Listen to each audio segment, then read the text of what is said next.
Hello छात्रों, आप सबका आपके अपने यूट्यूब चैनल इंग्लिश योग 24 में स्वागत है। छात्रों, आज हम लोग अंग्रेजी में सेंटेंस का अध्ययन करने चल रहे हैं और जानेंगे कि सेंटेंस का निर्माण कैसे होता है और कितने प्रकार के होते हैं। छात्रों, सेंटेंस मतलब वाक्य का निर्माण होने से पहले हम लोग सबसे पहले जान लें कि शब्द का निर्माण कैसे होता है। तो शब्द का निर्माण छात्रों लेटर्स के योग से होता है। लेटर्स हमारे अंग्रेजी में कुल 26 होते हैं। ये दो भागों में छात्रों बटे होते हैं, जिसमें एक भाग होता है वावेल्स, जिसे हम स्वर कहते हैं, जिनकी संख्या कुल 5 है, और दूसरे हैं कॉन्सोनेंट्स। छात्रों, इसे हम व्यंजन कहते हैं। इनकी संख्या टोटल 21 होती है। इन दोनों के मिलने से, इनके योग से छात्रों वर्ड या फिर वर्ड्स का निर्माण होता है, मतलब शब्द या फिर शब्दों का निर्माण होता है। जब यही शब्द अपने एक क्रम में हो और पूर्ण भाव दे। जब यही शब्द क्या होंगे छात्रों, एक क्रम में व्यवस्थित हो और पूर्ण भाव प्रकट हो, तब हम उसे वाक्य कहते हैं। अर्थात शब्दों का एक ऐसा समूह जो पूर्ण भाव दे, उसे हम क्या कहेंगे, वाक्य कहेंगे। तो अंग्रेजी में इसके लिए एक परिभाषा है, उसको हम लोग लिख लें सेंटेंस के लिए कि सेंटेंस किसे कहेंगे। A sentence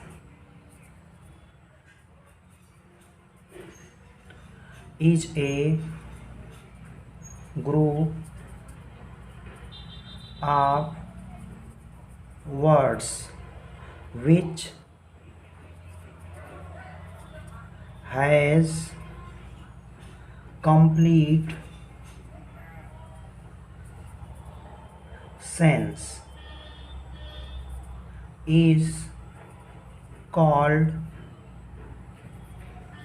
sentence।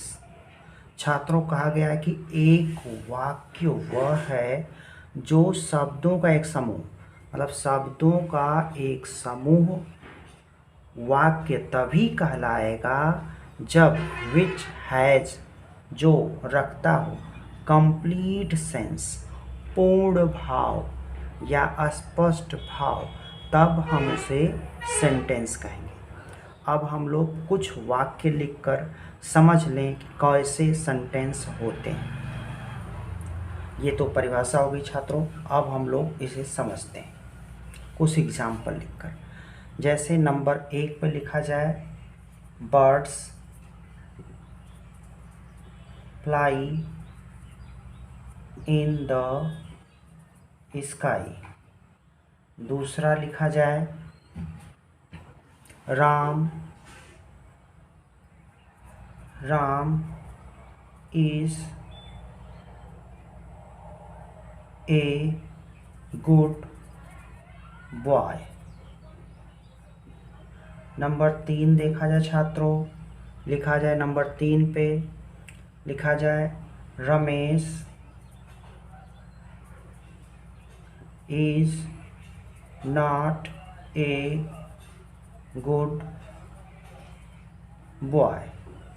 नंबर 4 देखा जाए छात्रों, 4 देखा जाए, 4 पे क्या लिखा जाए, 4 पे लिखा जा रहा है, वेयर डज राम लीव। 5वां वाक्य देखा जाए छात्रों, 5वां क्या बनेगा, 5वां लिखा जाए तो ओबे योर पेरेंट्स। अब हम लोग छठे पे चलते हैं छात्रों। छठा लिखा जाए, छठा हुर्रा,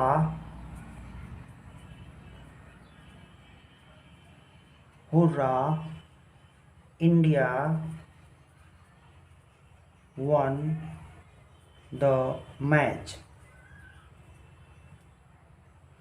और लास्ट वर्ड है छात्रों 7वां, मे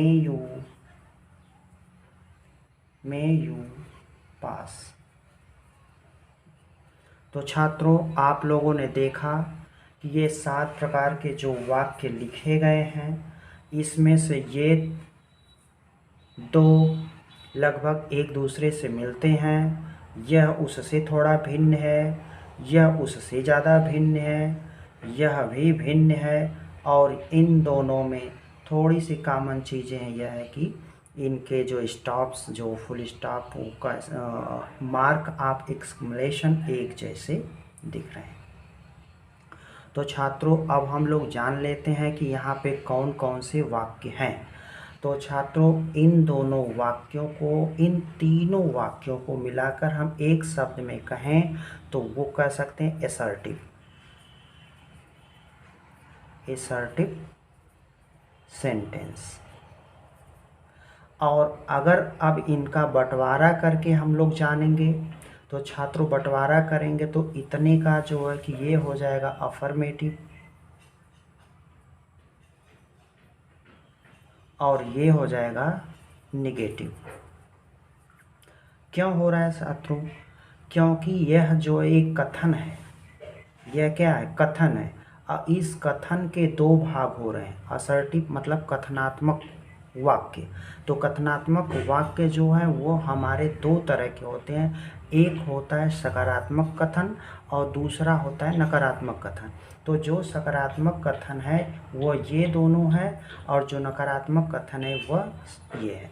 तो इस आधार पर इसे हम असर्टिव या अफर्मेटिव भी कह सकते हैं, इसे असर्टिव और निगेटिव भी कह सकते हैं, या फिर हम इसको केवल अफर्मेटिव कहें और इसको हम निगेटिव कहें।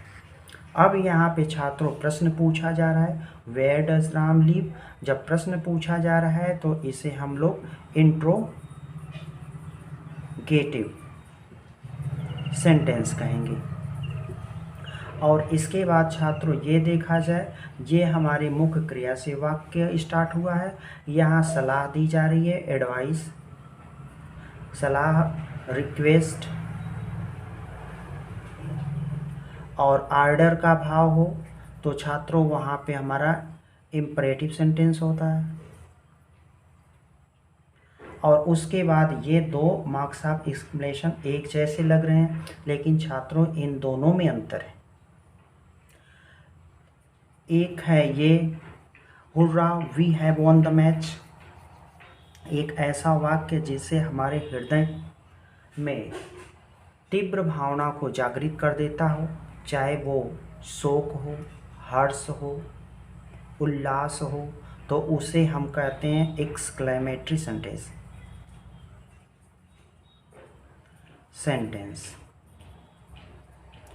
और ये मे यू पास, इससे हमारी जो किसी कामना, इच्छा या फिर आशीर्वाद या श्राप आदि का बोध हो तो वहाँ पे ऑप्टेटिव सेंटेंस होता है छात्रों, इच्छा बोधक वाक्य।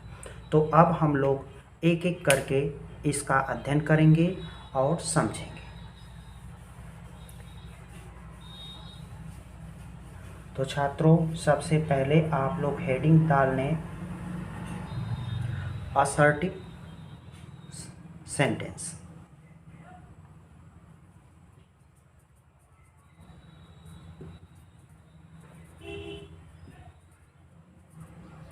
जैसा कि आप लोगों ने देखा कि असर्टिव सेंटेंस के 2 भाग होते हैं। इसका हिंदी होता है छात्रों कथनात्मक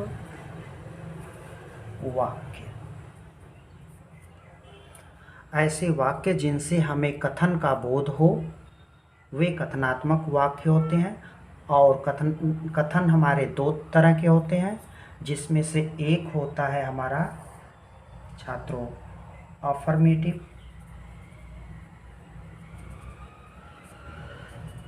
अफर्मेटिव सेंटेंस मतलब सकारात्मक कथन,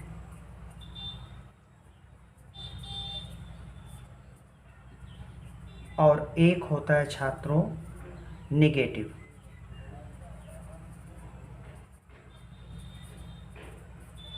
सेंटेंस, नकारात्मक कथन।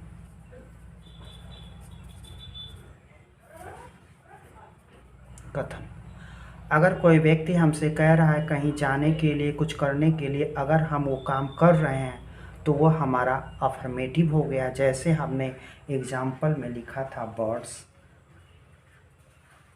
Fly in the sky. ये कहा जा रहा है कि आकाश में चिड़िया उड़ती हैं। दूसरा एग्जाम्पल देख लें, the Ganga is a Holi river. ये बताया जा रहा है कि गंगा एक पवित्र नदी है। तो ये दोनों हमारा सूचना जो हमें मिल रही है, सकारात्मक सूचना मिल रही है, इस आधार पे ये दोनों वाक्य हमारे सकारात्मक हुए। और अब देखते हैं अगला एग्जाम्पल, नकारात्मक की तरफ। कहा जाए Ram is not present there. कहा जा रहा है कि राम वहाँ पर उपस्थित नहीं था। राम वहाँ पर उपस्थित नहीं था। तो सूचना हमको कैसे मिली? नकारात्मक, इसलिए ये वाक्य हमारा क्या हो गया? निगेटिव। अगला एग्जाम्पल हम लोग देखते हैं। कहा जा रहा है Ram does not go to school daily. किसी ने पूछा कि क्या राम रोज़ स्कूल जाता है? जवाब मिला नहीं, रोज़ नहीं जाता है, कभी कभी घर पे रुक जाता है। तो हमें सूचना क्या मिली? नकारात्मक। तो ये कथन हमारा क्या हो गया? Negative sentence. अब आपको समझ में आ गया होगा कि नेगेटिव की कैटेगरी में कौन आता है और अफर्मेटिव की कैटेगरी में कौन आता है। अब हम लोग छात्रों चलते हैं अगला सेंटेंस। अगला सेंटेंस अपना क्या है? Interrogative sentence. तो इंट्रोगेटिव सेंटेंस की तरफ हम लोग आगे बढ़ते हैं। तो इसको हम रब कर दें। अब आप लोग लिखिएगा।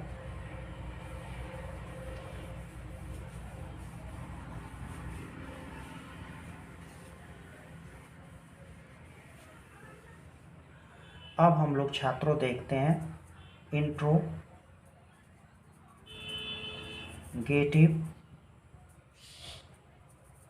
सेंटेंस। छात्रों इसे हम कहते हैं प्रश्नवाचक या हम सूचक भी कह सकते हैं वाक्य। छात्रों जब हम किसी वाक्य से कोई प्रश्न पूछते हैं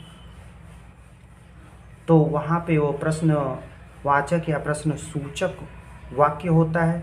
प्रश्न पूछने के छात्रों दो तरीके हैं।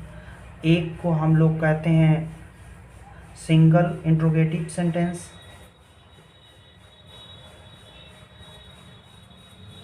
सिंगल इंट्रोगेटिव सेंटेंस, और दूसरे को छात्रों कहते हैं हम लोग double interrogative sentence.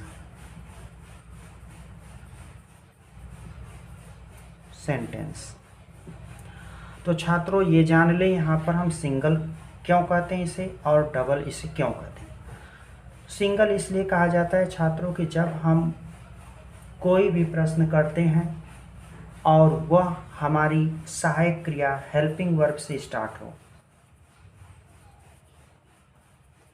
Helping verb आप समझ रहे होंगे, इज हो गया, एम हो गया, आर हो गया, डू हो गया, डज हो गया, हैज़ हो गया, विल हो गया, आर्ट हो गया। ये हमारी ऑक्सिलरी में आ जाएगा छात्रों। मे हो गया। तो इन शब्दों से अगर हमारा कोई प्रश्न स्टार्ट हो रहा है तो वो हम सिंगल इंट्रोगेटिव सेंटेंस में रखेंगे। अगर WH से स्टार्ट हो रहा है, WH का मतलब हो गया क्वेश्चन वर्ड, जैसे वेयर हो गया छात्रों, व्हेन हो गया, वाई हो गया, हाउ हो गया, हु हो गया। ऐसे वर्डों से अगर कोई वाक्य स्टार्ट हो रहा है तो उसे हम डबल इंट्रोगेटिव कहते हैं, क्योंकि छात्रों इनके बाद हमारी जो ये हेल्पिंग वर्ब है वो आती है, इसलिए इसे हम डबल इंट्रोगेटिव सेंटेंस कहते हैं। अब एक एक एग्जाम्पल से समझते हैं। अब हम लोग इसे एक एक एग्जाम्पल से समझते हैं छात्रों। अब पहले इसमें एग्जाम्पल देख लें। Are you playing, are you playing football, are you playing football, is she a good girl, is she a good girl. छात्रों क्वेश्चन मार्क। अब हम दूसरे में देखते हैं। What is your name, what is your name, where do you live, where do you live. अब देखें छात्रों, यहाँ पर कोई भी जो सेंटेंस हमारा स्टार्ट हुआ है डायरेक्ट सहायक क्रिया से स्टार्ट हुआ है, इसके पहले इधर कुछ नहीं है, इसलिए ये हमारा सिंगल इंट्रोगेटिव सेंटेंस में आता है। और यहाँ पे आपने देखा कि जो WH वर्ड बताए गए थे उनसे स्टार्ट हो रहा है, इसलिए ये दो हो गए। यह अकेले है, यहाँ अकेले हैं, सहायक क्रिया अकेले अकेले आइए, यहाँ सहायक क्रिया अपने साथ कोई न कोई WH वर्ड लेकर आइए, इसलिए यह डबल इंट्रोगेटिव हो गया और यह सिंगल इंट्रोगेटिव सेंटेंस हो गया। अब आपको समझ में आ गया होगा। अब हम लोग छात्रों चलते हैं अगले सेंटेंस में। इसको आप लोग लिख लीजिएगा पास करके वीडियो को, आपको अच्छे प्रकार से समझ में आ जाएगी। अब हम लोग अगला एग्जाम्पल लिखते हैं छात्रों, इम्परेटिव सेंटेंसेस।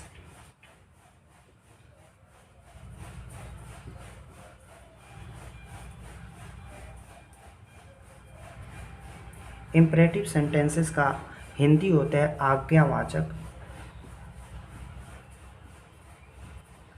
या सूचक वाक्य। तो छात्रों इसमें 3 वर्ड याद रखना अति आवश्यक है।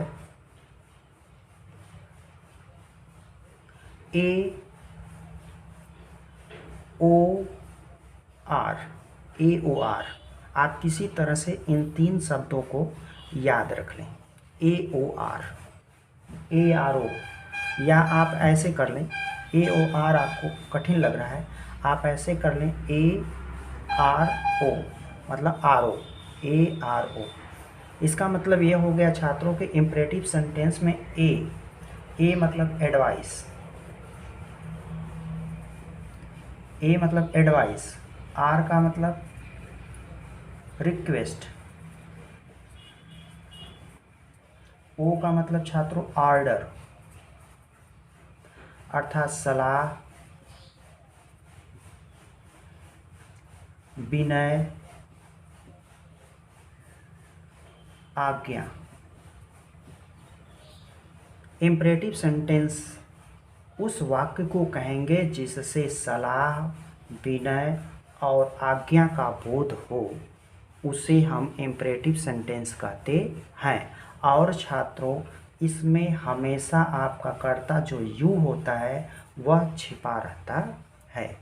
यह जो सेंटेंस है इम्परेटिव सेंटेंस, ये हमेशा अपने मुख्य क्रिया से प्रारंभ होता है। जैसे उदाहरण के लिए कहा जाए स्टैंड अप, अब किसी से कहा जा रहा है स्टैंड अप, लेकिन किससे कहा जा रहा है? ये छिपा हुआ अर्थात यू छिपा हुआ, यू स्टैंड अप। अब दूसरा उदाहरण देख लें, ओबे योर पेरेंट्स। अभी लिखा गया था ओबे योर पेरेंट्स, किससे कहा जा रहा है? अपने माता पिता की आज्ञा का पालन करो, अर्थात तुमसे कहा जा रहा है। वाक्य में जो कर्ता है, जो सामने व्यक्ति है, वह छिपा हुआ, उसको इंडिकेट नहीं किया जाता है, उसे हम लोग अंडरस्टूड रखते हैं, उसको समझते हैं। तो हमारा इम्परेटिव सेंटेंस अब आपको समझ में आ गया होगा। तो इसमें छात्रों स्टैंड अप ऑर्डर हो रहा है, ओबे योर पेरेंट्स इसमें एडवाइस हो रही है, और एक लिख लें हम लोग और, जिससे हमें रिक्वेस्ट के भाव हो, तो कहा जाए प्लीज़ हेल्प मी। इससे छात्रों किसका बोध हो रहा है? रिक्वेस्ट का बोध हो रहा है। तो उम्मीद है कि आपको ये भी समझ में आ गया होगा। अब हम लोग चलते हैं अगले टाइप्स ऑफ सेंटेंस, पांचवें प्रकार के, चौथे प्रकार के। तो चौथा प्रकार जो है आपके स्क्रीन पर इस प्रकार है, उसे हम एक्सक्लेमेटरी कह रहे हैं।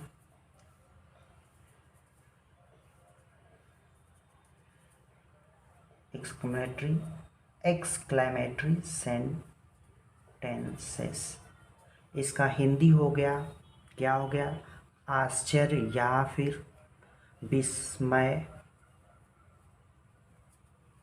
यादि, विस्मयादि बोधक वाक्य या सूचक वाक्य। तो इसमें क्या होता है छात्रों? इसमें ये होता है कि जो हमारे हृदय के भाव होते हैं और वे अचानक प्रकट होते हैं, जैसे आश्चर्य, हर्ष, शोक। किसी से कहा जाए रोने के लिए, तो कोई रोएगा? नहीं रोएगा। लेकिन जब उसे अचानक पता चला कि कोई उसका प्रिय इस दुनिया से चला गया, तो क्या उसे रोने से रोक सकते हैं? नहीं रोक सकते। तो ये हृदय की भावना जो अचानक प्रकट होती है आश्चर्य, हर्ष और शोक के माध्यम से, तो वहाँ पर जो है एक्सक्लेमेटरी सेंटेंस होते हैं। और इसमें सबसे इम्पोर्टेंट ये है छात्रों कि marks of exclamation, mark of exclamation अर्थात ये वाला चिन्ह लगना आवश्यक है। अब हम लोग उदाहरण से देख लें। उदाहरण नंबर 1 लिखा जाए, what beautiful, what a beautiful, what a beautiful girl she is. बताया जा रहा है कि वह कितनी सुंदर लड़की है। आश्चर्य की बात यह है कि वह सबसे ज़्यादा सुंदर लड़की है, इसलिए कहा जा रहा है कि वह कितनी सुंदर लड़की है। Number 2, how pleasant, how pleasant the rain is, मार्का एक्सक्लेमेशन। कहा जा रहा है कि जो वर्षा है वह कितनी सुखद है, इसका वर्णन नहीं हो सकता। और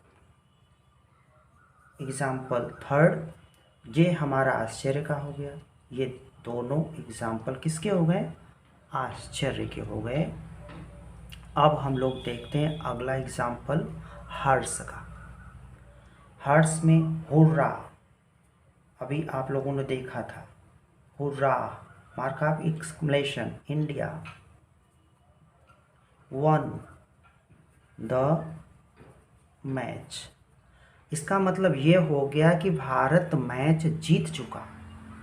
आश्चर्य था क्योंकि जीतने की उम्मीद नहीं थी, फिर भी भारत मैच जीत गया। लास्ट एग्जाम्पल छात्रों इसका, चौथा एग्जाम्पल जो शोक से संबंधित है, alas, alas, mark of exclamation, इसके बाद तुरंत लगता है, एलास के बाद, हुर्रा के बाद तुरंत लगता है। He is dead, he is dead, alas he is dead. ये ध्यान रखें कि एलास के बाद जो भी आएगा वो हमारा कैपिटल लेटर में रहेगा। एलास ही इज डेड, वह मर गया। किसी की बात कर रहे थे, शोक, ये हमारा शोक हो गया छात्रों। और यहाँ पे आपका हर्ष हो गया, हम हारते हारते जीत गए, ये आश्चर्य है। तो उम्मीद करता हूँ ये भी आपको समझ में आ गया होगा। अब हम लोग अगले पे चलते हैं, जो हमारा है एक्सक्लेमेटरी सेंटेंस के बाद ऑप्टेटिव सेंटेंस, जिसको हम लोग कहते हैं इच्छावाचक वाक्य या इच्छा सूचक वाक्य। ऑप्टेटिव सेंटेंसेस, इच्छा या कामना सूचक वाक्य। इसमें छात्रों हम लोग अपनी इच्छा या कामना, आशीर्वाद या श्राप को प्रकट करते हैं। क्या क्या प्रकट करते हैं?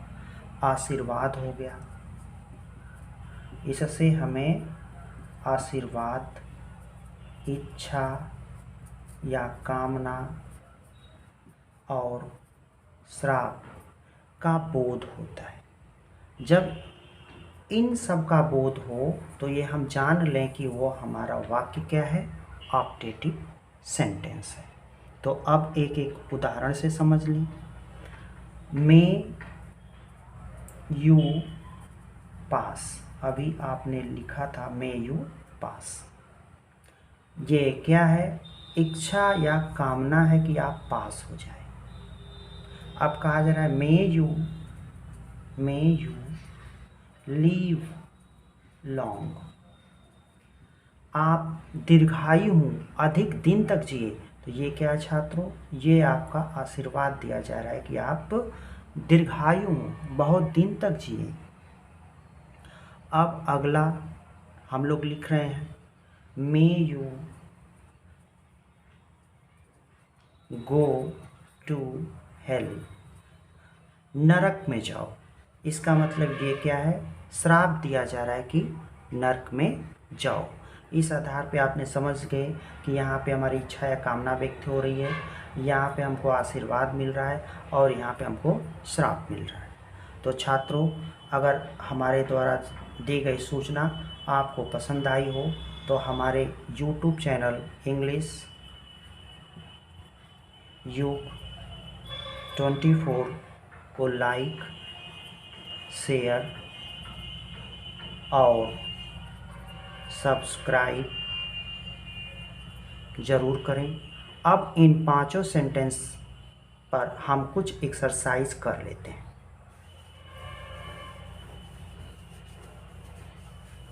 अब इन पांचों पे हम लोग 2-4 एक्सरसाइज कर लेते हैं।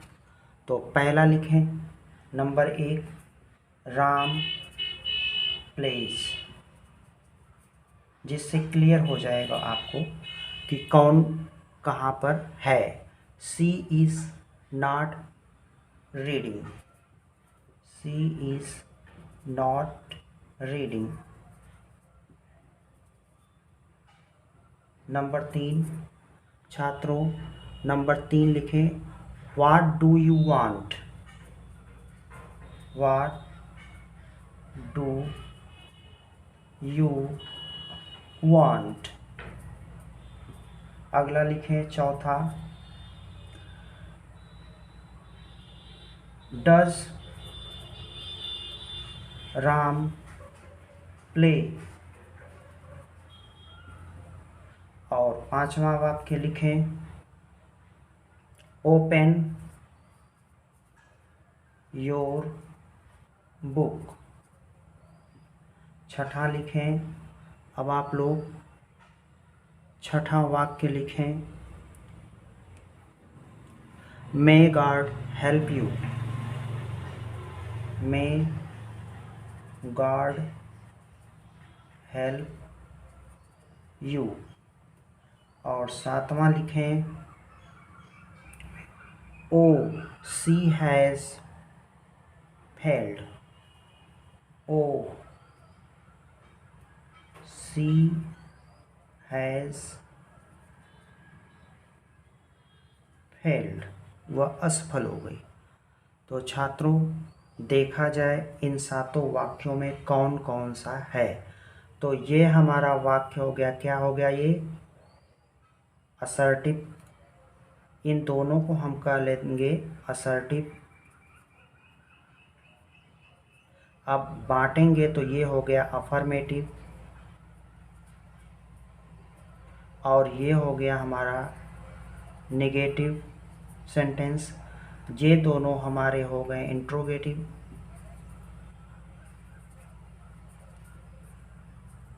और इसमें ये डबल इंट्रोगेटिव है और यह सिंगल इंट्रोगेटिव है। ये हमारा छात्रों इम्परेटिव हो गया,